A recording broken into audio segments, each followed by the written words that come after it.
વાલા વૈષ્ણવો, જય શ્રી કૃષ્ણ. કારતક સુદ બારસ એટલે શ્રી ગુસાઈજીના પંચમલાલજી શ્રી રઘુનાથજીનો પ્રાકટ્ય ઉત્સવ. આપ સર્વેને ખૂબ ખૂબ મંગલ વધાય. આજે આપણે શ્રી રઘુનાથજીનું દિવ્ય ચરિત્ર જોઈશું. એમના માથે બિરાજતા સ્વરૂપ શ્રી ગોકુલચંદ્રમાજીના સ્વરૂપને સમજીશું. અને આજે ચતુશ્લોકી સ્તોત્રનો પાઠ 4 વખત કરવાનો ખૂબ જ મહિમા છે, માટે ચતુશ્લોકી સ્તોત્રનો ભાવ દર્શન કરીશું. બોલો શ્રી વલ્લભાધીશ કી જય. વાલા વૈષ્ણવો, જય શ્રી કૃષ્ણ. હું માના તુરી આપ સર્વે વૈષ્ણવોનું આજના આ અલૌકિક સત્સંગમાં હાર્દિક સ્વાગત કરું છું. પ્રકટ ભયે રઘુનાથ ફેર રુદ્ર કલા વસુમાન, કાર્તિક સુદ બારસ હિકો વિઠ્ઠલેશ ગૃહ આન. સંપ્રદાય કલ્પદ્રુમમાં આ વર્ણન છે. શ્રી ગુસાઈજીના પંચમલાલજી શ્રી રઘુનાથજીનો ઉત્સવ આજે જ આવે છે, એટલે આજે શ્રી ગિરધરજીનો ઉત્સવ પણ છે. તેનું ભાવ દર્શન આપણે ગઈકાલે કર્યું. અને સંવત 1611 કાર્તક સુદ બારસે અડેલમાં આપનું પ્રાકટ્ય થયું. સંવત 1618 ગોકુલમાં આપને યજ્ઞોપવિત સંસ્કાર થયા અને સંવત 1626 ગોકુળમાં જ આપનો વિવાહ પ્રસ્તાવ થયો. આપશ્રીના વહુજીનું નામ શ્રી જાનકી વહુજી હતું. શ્રી ગુસાઈજી તેમને રામચંદ્રના લાડકવાળા નામથી બોલાવતા. શ્રી રઘુનાથજી નાના હતા ત્યારનો પ્રસંગ છે. એક વખત શ્રી ગુસાઈજી શ્રીનાથજીના શ્રૃંગાર કરતા હતા. તેમના 5 બાળકો ત્યાં હાજર હતા. તેમાં શ્રી રઘુનાથજી સૌથી નાના હતા. શ્રૃંગારની એક પેટી શ્રીનાથજીના શૈયા મંદિરમાં હતી. શ્રી ગુસાઈજીને તેની જરૂર હતી. મંજુષા માનય આપશ્રીએ સંસ્કૃતમાં આવી આજ્ઞા કરી. શ્રી રઘુનાથજી સંસ્કૃતમાં બોલાયેલ આ આજ્ઞા સમજ્યા નહીં, પરંતુ બાલ સહજ ઉત્સાહથી શૈયા મંદિર તરફ દોડ્યા. ત્યાં જઈને ઊભા રહ્યા. શું લઈ જવાનું છે તેની ખબર ન પડી, તેથી રડવા લાગ્યા. શ્રી મહાપ્રભુજી અને શ્રીનાથજી ત્યાં પ્રકટ થયા. તેમણે આજ્ઞા કરી, આ પેટી લઈ જાઓ. બંને સ્વરૂપોએ શ્રી રઘુનાથજીના મસ્તકે પોતાનો શ્રીહસ્ત મૂકી આશીર્વાદ આપ્યા. શ્રી રઘુનાથજી પેટી તો લઈ આવ્યા, પણ સાથે સાથે સુંદર સંસ્કૃત ભાષામાં શ્રી ગુસાઈજીની સ્તુતિ કરતું શ્રી નામરત્નાખ્ય સ્તોત્ર ગાતા ગાતા પધાર્યા. શ્રી ગુસાઈજી સહિત સૌને આનંદ સાથે આશ્ચર્ય થયું. શ્રી નામરત્નાખ્ય સ્તોત્ર, જેમાં શ્રી ગુસાઈજીના 108 નામ છે, તે આ રીતે આપના દ્વારા શ્રી મહાપ્રભુજી અને શ્રીનાથજીની કૃપાથી રચાયું. શ્રી ગુસાઈજીના ઘરમાં સેવામાં સંસ્કૃત ભાષાનો ઉપયોગ થતો હતો. શ્રીનાથજીએ શ્રી ગુસાઈજીને આજ્ઞા કરી, મને વ્રજભાષા વધુ પ્રિય છે, માટે સેવામાં વ્રજભાષાનો ઉપયોગ કરો. ત્યારથી સેવામાં સંસ્કૃતને બદલે વ્રજભાષાનો ઉપયોગ થવા લાગ્યો. શ્રી રઘુનાથજીને એવો નિયમ હતો કે સવારે ઉઠીને શ્રી ગુસાઈજીના દર્શન કરતી વખતે જ આંખો ખોલે. તેમનો એક ખવાસ દરરોજ તેમનો શ્રીહસ્ત પકડી શ્રી ગુસાઈજી પાસે લઈ જાય. એક દિવસ તે ખવાસ આગો પાછો થયો હતો, એટલે શ્રી રઘુનાથજી એકલા આંખો મીચી શ્રી ગુસાઈજી પાસે જવા નીકળ્યા. રસ્તામાં એક થાંભલા સાથે તેમનું મસ્તક અથડાયું. કપાળ સૂજી ગયું. શ્રી ગુસાઈજી પાસે પધાર્યા ત્યારે આપશ્રીએ આ સૂજેલું કપાળ જોયું. હકીકત જાણી આજ્ઞા કરી, હું તમને મારું એક ચિત્ર તૈયાર કરાવી આપું છું. તમારા ખંડમાં રાખજો. ઉઠીને પહેલા દર્શન કરજો, પછી મારી પાસે આવજો. આમ શ્રી રઘુનાથજીને શ્રી ગુસાઈજીમાં અનન્ય ભાવ હતો. એક વખત શ્રી ગુસાઈજી પાસે શ્રી રામચરિત માનસના રચયિતા શ્રી તુલસીદાસજી આવ્યા. તુલસીદાસજી રામજીના અનન્ય ભક્ત હતા. શ્રી રામ સિવાય બીજા કોઈને હાથ જોડતા નહીં કે માથું પણ નમાવતા નહીં. તે સમયગાળામાં શ્રી રઘુનાથજીના લગ્ન થયા હતા. શ્રી ગુસાઈજીએ શ્રી રઘુનાથજીને અને તેમના વહુજી શ્રી જાનકીજીને બોલાવ્યા. આજ્ઞા કરી, તમારા સેવક આવ્યા છે, તેમને દર્શન આપો. બંને જણે તેમને રામ સીતાના રૂપે દર્શન આપ્યા. તુલસીદાસજી આશ્ચર્યચકિત થઈ ગયા. તેમાં શ્રી ગોકુલચંદ્રમાજીને પધરાવી તેમની સેવા ખૂબ પ્રેમથી કરી હતી.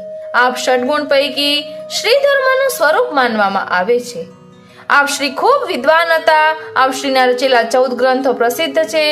નામરત્નાખ્ય સ્તોત્ર, વહનિસ્તવનમ, આરાધના સ્તુતિ, ગોકુલેશાષ્ટકમ, અષ્ટપદી, ગિરિધરાષ્ટકમ, કૃષ્ણચંદ્રાષ્ટકમ, શયનાર્યા, વિઠ્ઠલેશાષ્ટકમ, ષોડશ ગ્રંથો ઉપરની ટીકાઓ, નામચંદ્રિકા સ્તોત્ર, વલ્લભાષ્ટકની ટીકા, વચનામૃતો તથા આખ્યાન, સ્તુતિ.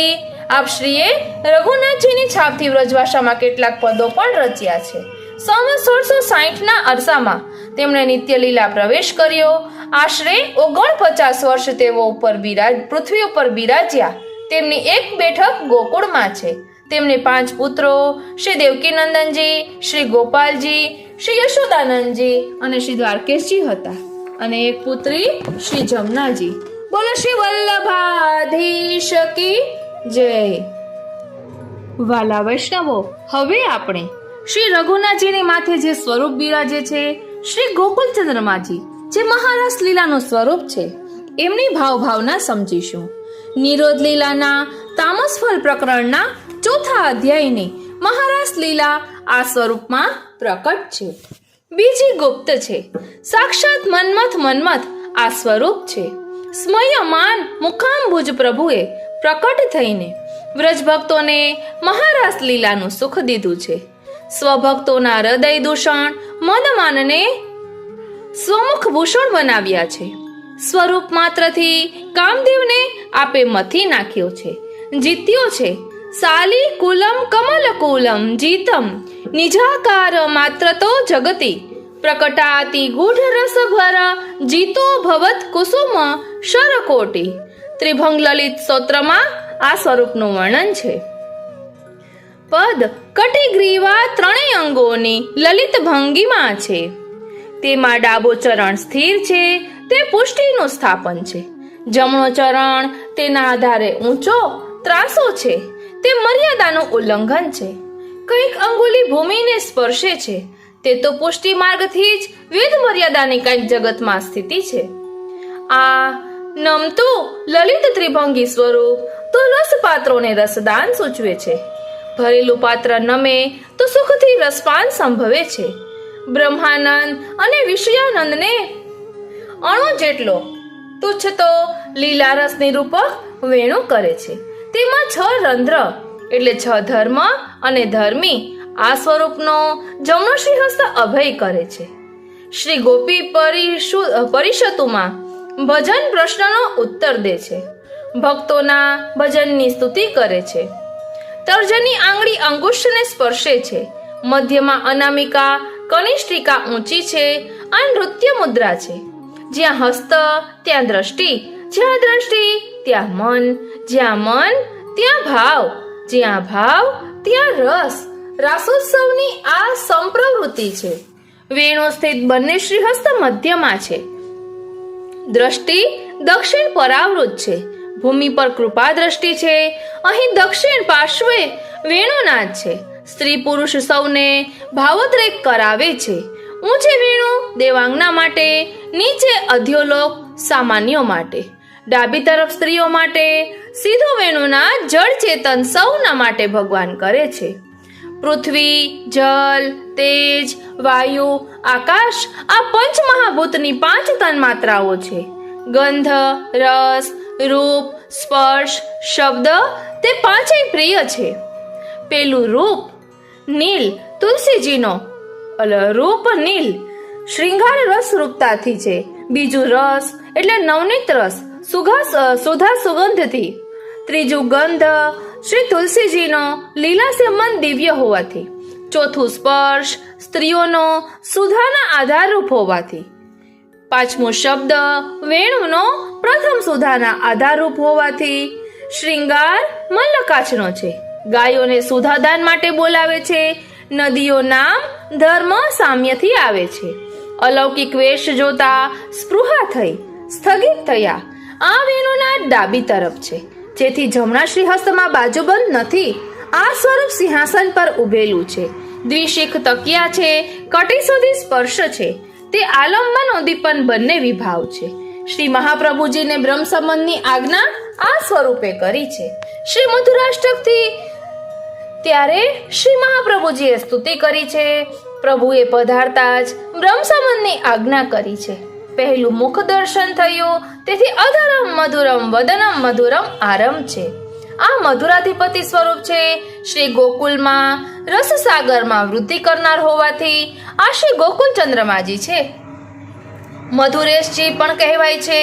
ગોકુલ કે ચંદ સ્નેહથી કહેવાય છે. આ સ્વરૂપનો વર્ણ શ્યામ છે. શ્રી નવનીત પ્રિયાજી સાથે જ મહાવન પાસે શ્રી યમુનાજીમાંથી આ સ્વરૂપ પ્રાપ્ત થયું છે. શ્રી મહાપ્રભુજીએ તે મહાવનના નારાયણદાસ બ્રહ્મચારીને સેવા માટે પધરાવેલું સ્વરૂપ રાસલીલાનું સેવા કરી બ્રહ્મચારીએ અદ્ભુત લીલા છે તે સ્વરૂપ શ્રી ગુસાઈજીને ત્યાં પધારતા આપે પંચમ કુમાર શ્રી રઘુનાથલાલજીને સેવા માટે ભાગમાં પધરાવેલું. આજે તે પંચમ ગૃહમાં કામનમાં બિરાજે છે. તેમનો પાટોત્સવ અષાઢ વદ ચોથનો મનાવાય છે. શ્રી ગોકુલેન્દોશ્ચ પાદારવિંદમ સ્મરામિ સર્વાનો વિષયાનો વિહાય અતો ન ચિંતામ ખલુ પાપરાશેહિ સૂર્યોદયે નશ્યતિ તત્ત મિશ્રમો. શ્રી ગોકુલચંદ્રમાજીના બંને ચરણ કમલને બધા વિષયો છોડીને સ્મરું છું. આથી પાપ સમૂહની ચિંતા નથી. તે અંધકાર સૂર્યોદય થતા નાશ પામે છે. બોલો શ્રી વલ્લભાધીશ કી જય. વાલા વૈષ્ણવો, હવે આપણે ચતુશ્લોકીનો પાઠ સૌપ્રથમ સંસ્કૃત શ્લોક અને ભાવાર્થ સહિત કરીશું. શ્રી ચંદ્રમોહન ગર્ગ કરીને એક કોમેન્ટ આવે છે, એમની ચેનલનું નામ આ છે. એમના દ્વારા આપણને આ ખ્યાલ આવે છે કે કયા ઉત્સવમાં કયો પાઠ કરવાનો મહિમા છે. આપનો ખૂબ ખૂબ આભાર કે અમારા ઉપર આવી કૃપા કરી. હવે સૌપ્રથમ ચતુશ્લોકીનો સંસ્કૃત શ્લોક અને ભાવાર્થ સહિત પાઠ કરીએ. ત્યારબાદ સંસ્કૃત શ્લોકનો પાઠ અને સમશ્લોકી અનુવાદ, અને ત્યાર પછી વિસ્તારથી સમજીશું. ચતુશ્લોકી શબ્દાર્થ અને શ્લોકાર્થ. સર્વદા સર્વભાવેન ભજનીયો વ્રજાધિપ સ્વસ્યાયમેવ ધર્મો હિ નાન્ય ક્વાપી કદાચન. હંમેશા સર્વભાવપૂર્વક સેવવા યોગ્ય વ્રજના અધિપતિ સ્વામી શ્રી કૃષ્ણ જ છે. આ જ આપણો ધર્મ છે. કોઈ પણ સ્થળે અને કોઈ પણ સમયે આ સિવાય બીજો કોઈ ધર્મ આપણો નથી જ. એવં સદાસ્મ કર્તવ્ય સ્વયમેવ કરિષ્યતિ પ્રભુ સર્વ સમર્થો હિ તતો નિશ્ચિંતતામ વ્રજેત. આગળના શ્લોકમાં કહ્યા પ્રમાણે આપણે આપણું કર્તવ્ય એટલે કે સેવા કરવી. પ્રભુ ચોક્કસ સર્વ સમર્થ સર્વના અર્થરૂપ છે. તેથી તેઓ હંમેશા પોતે કરવા જેવું બધું કરશે જ એ વાત જાણીતી છે. માટે નિશ્ચિત રહેવું, કોઈ પણ પ્રકારની ચિંતા ન કરવી. યદિ શ્રી ગોકુલાધીશો ધૃતઃ સર્વાત્મનારુદી તતઃ કિમ પરમ બ્રૂહિ લૌકિકેર વૈદિકેર રપી. જો શ્રી ગોકુલના રાજા શ્રી કૃષ્ણને સર્વાત્મ ભાવપૂર્વક હૃદયમાં ધારણ કરવામાં આવ્યા હોય તો તેમના કરતા લૌકિક અને વૈદિક સુખો શું ઉત્તમ છે? બીજું અધિક શું જોઈએ તે તું કહે. અતઃ સર્વાત્મના શશ્વત ગોકુલેશ્વર પાદયો સ્વરણમ ભજનમ ચાપી ન ત્યાજ્યમિતિ મે મતિ. તેથી સર્વાત્મ ભાવપૂર્વક શ્રી ગોકુલના રાજા શ્રી કૃષ્ણના બંને ચરણ કમળોનું હંમેશા સ્મરણ અને સેવા કરવા અને તે કદાપી પણ ન છોડવા એવો મારો અભિપ્રાય છે. આ રીતે આપણે ચતુશ્લોકી સંસ્કૃત શ્લોકને ભાવાર્થ જોયું.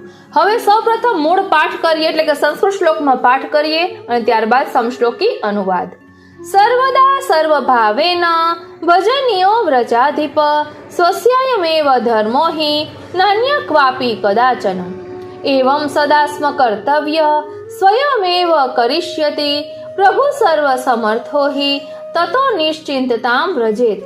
યદિ શ્રી ગોકુલાધીશો ધૃતઃ સર્વાત્મનારુદી તતઃ કિમ પરમ બ્રૂહિ લૌકિકેર વૈદિકેર રપી.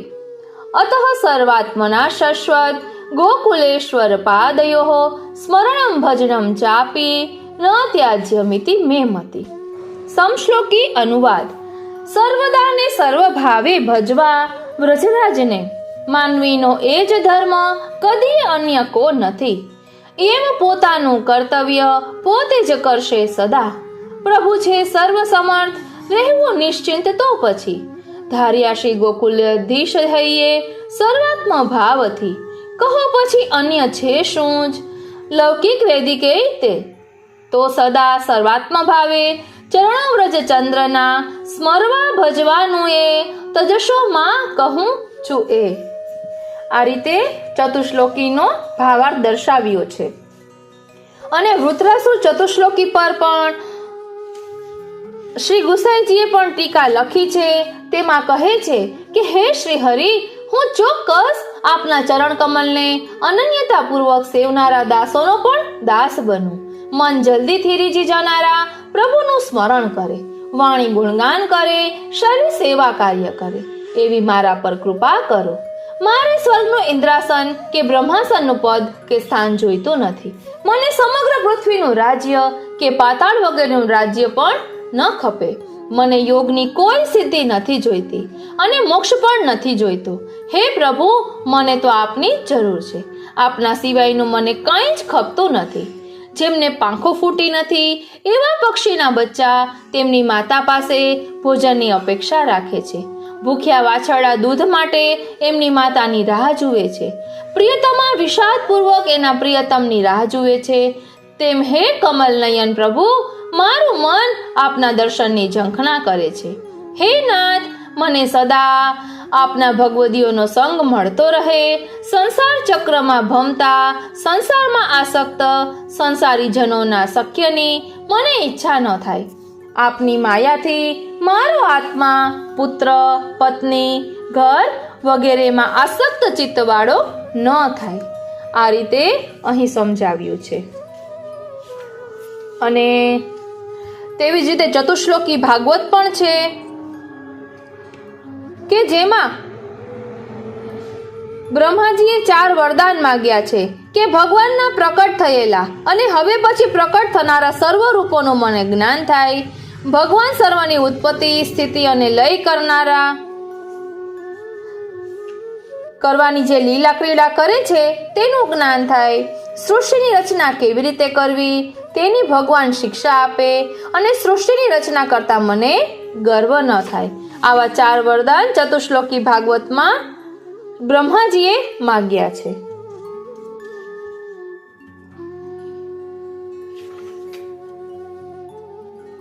વાલા વૈષ્ણવો, ચતુશ્લોકી ગ્રંથનું નામ ચતુશ્લોકી શા માટે પડ્યું અને તેની શ્લોક સંખ્યાનું રહસ્ય સમજીએ તો 16 ગ્રંથોમાં ચતુશ્લોકીને બાદ કરતા બાકીના બધા ગ્રંથોના વિષય પ્રમાણે તે ગ્રંથનું નામકરણ થયું છે.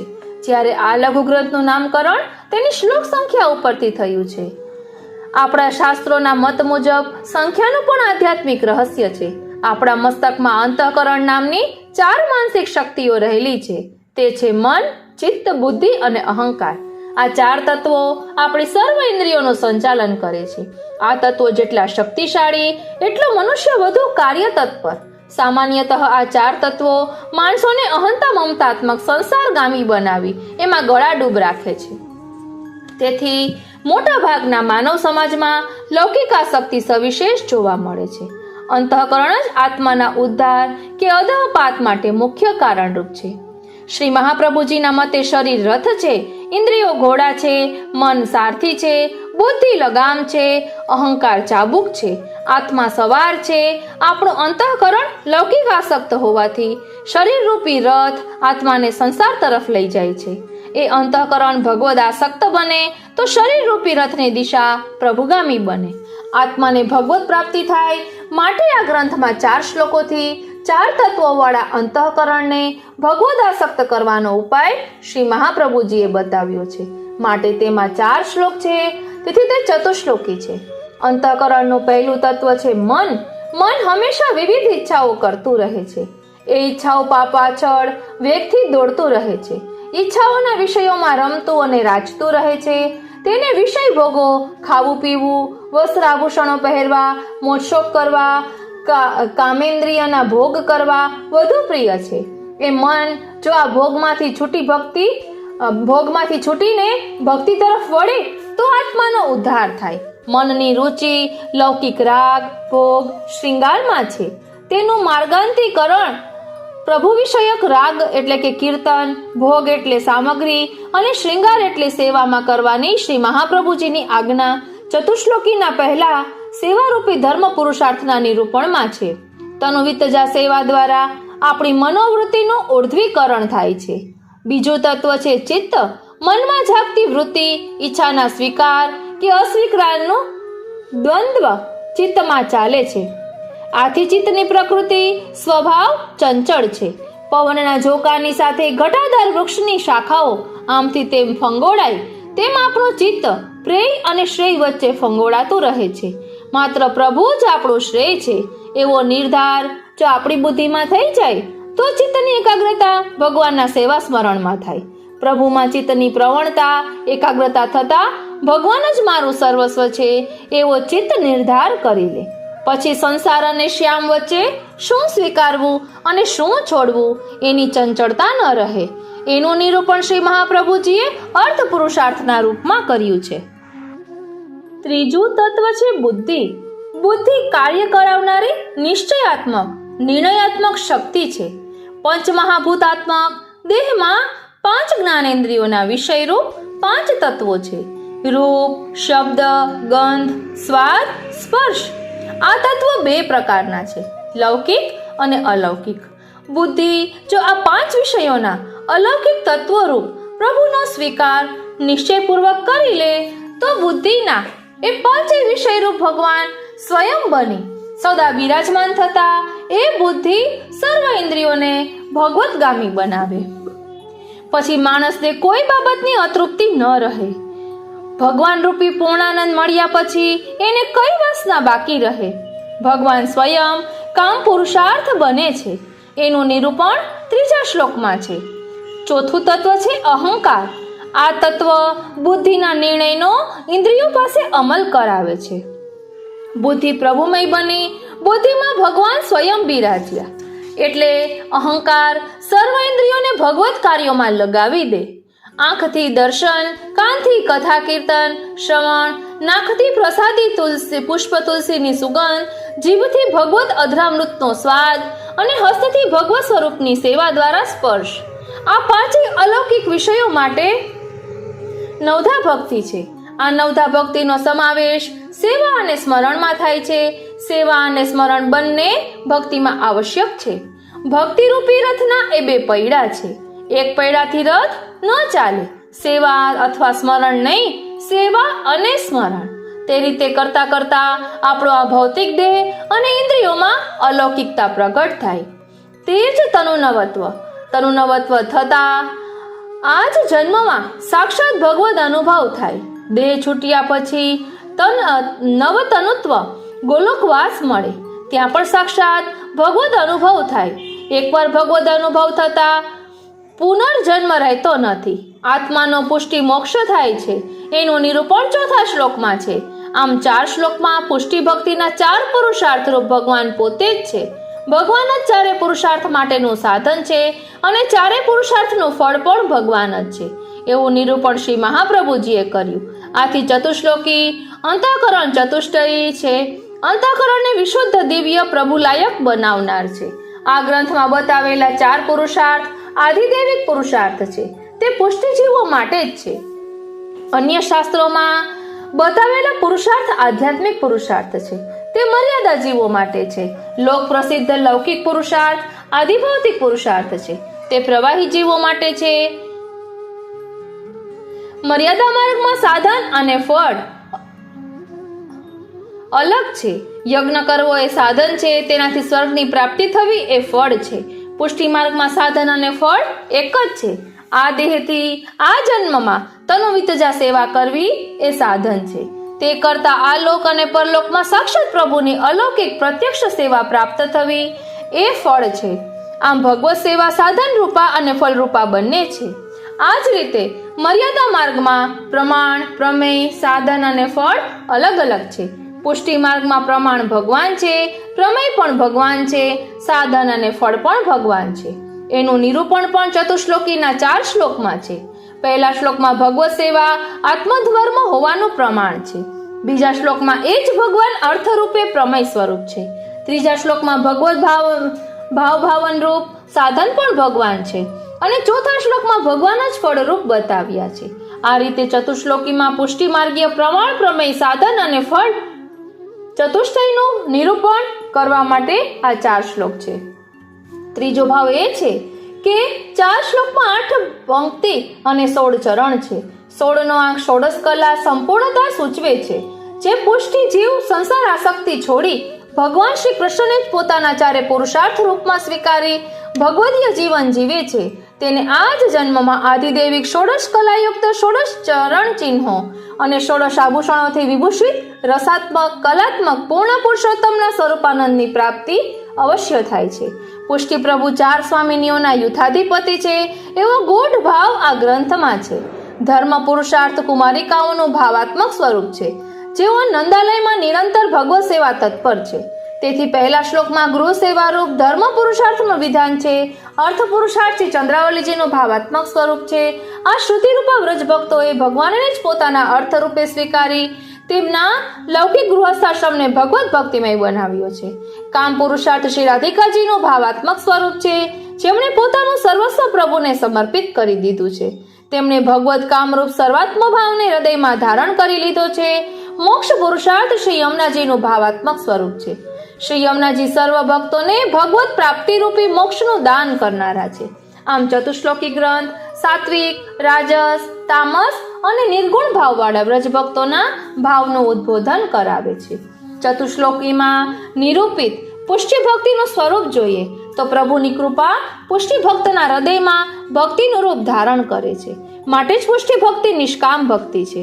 પ્રભુની કૃપા ભક્તની દિશામાં આગળ વધે ત્યારે તે પુષ્ટિ અને ભક્ત સુધી પહોંચ્યા પછી રિબાઉન્ડ થઈ પ્રભુ સુધી પાછી જાય ત્યારે તે પુષ્ટિ ભક્તિ.